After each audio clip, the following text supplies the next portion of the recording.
Welcome back to Kafka Internal's Crashcasts.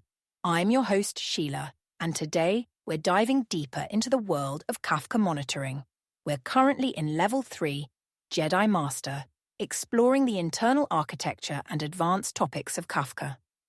In our previous episode, we discussed Kafka metrics and JMX, which stands for Java Management Extensions.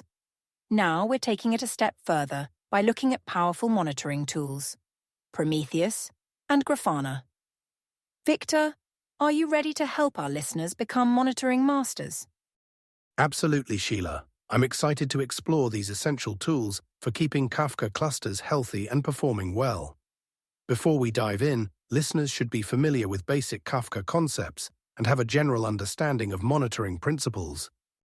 Great point, Victor. Today we'll cover an introduction to Prometheus and Grafana, how they work with Kafka, setting up monitoring for Kafka clusters, key metrics to watch, and creating effective dashboards and alerts.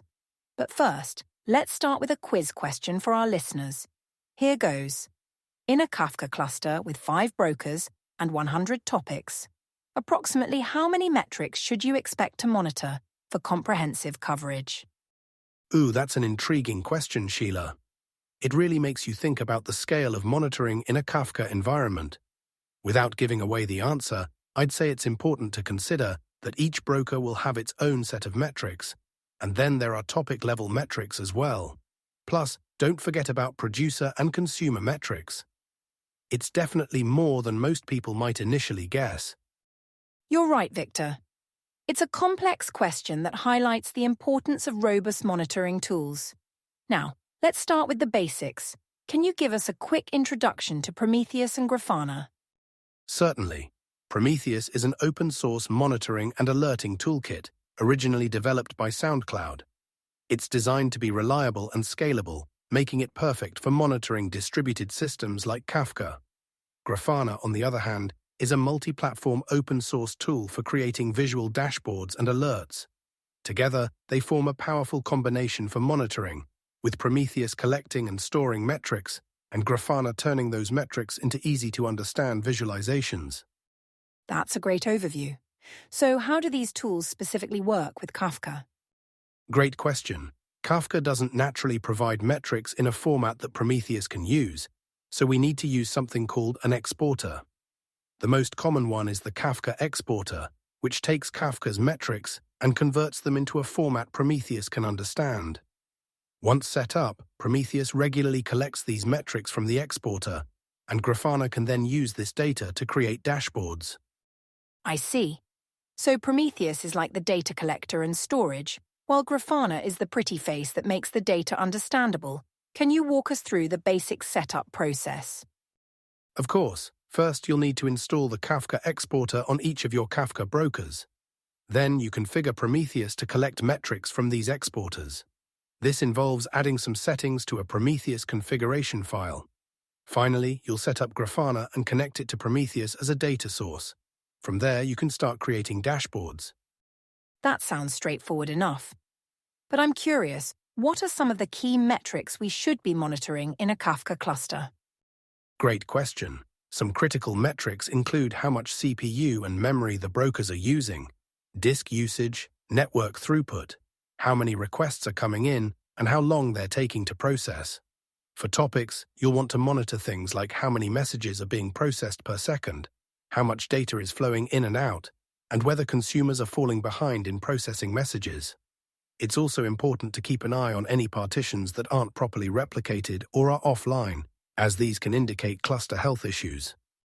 Wow, that's quite a list. It's becoming clear why we need tools like Prometheus and Grafana to handle all this data. How do these tools compare to other monitoring solutions? Well, compared to some older monitoring tools, Prometheus and Grafana offer more flexibility and can handle larger systems more easily. They're particularly good for environments where things change often, like when using containers. However, they do require more setup than some cloud-based solutions. The trade-off is that you have full control over your monitoring setup and data. That makes sense. Now, let's talk about some common pitfalls. What should our listeners be careful about when setting up their Kafka monitoring? One common mistake is trying to monitor too much. While it's tempting to track everything, this can lead to alert fatigue and make it harder to spot real issues. Focus on metrics that directly impact your service quality. Another pitfall is not setting appropriate thresholds for alerts. It takes time to understand what's normal for your system, so be prepared to adjust your alerts as you learn. Those are great tips, Victor. Now, as we're nearing the end of our episode, let's reveal the answer to our quiz question. In a Kafka cluster with 5 brokers and 100 topics, you might expect to monitor anywhere from 5,000 to 10,000 metrics for comprehensive coverage. This high number underscores the importance of tools like Prometheus and Grafana for managing this complexity. Absolutely, Sheila. It's a staggering number, but with the right tools and approach, it becomes manageable. Remember, it's not about monitoring everything, but monitoring the right things effectively. Well said, Victor. To summarize today's episode, we've learned about Prometheus and Grafana, how they work with Kafka, the basics of setting up monitoring, key metrics to watch, and some best practices and pitfalls to avoid. In our next episode, we'll be moving on to the exciting world of Kafka security, starting with SSL encryption. Don't miss it. It's been a pleasure discussing this topic, Sheila. I hope our listeners found it informative and engaging. Thank you, Victor. And to our listeners, if you've enjoyed this episode, please subscribe to Kafka Internals Crashcasts and leave us a rating. Your support helps us continue providing in-depth, technical content about Kafka. Until next time, may your clusters be healthy and your latency low.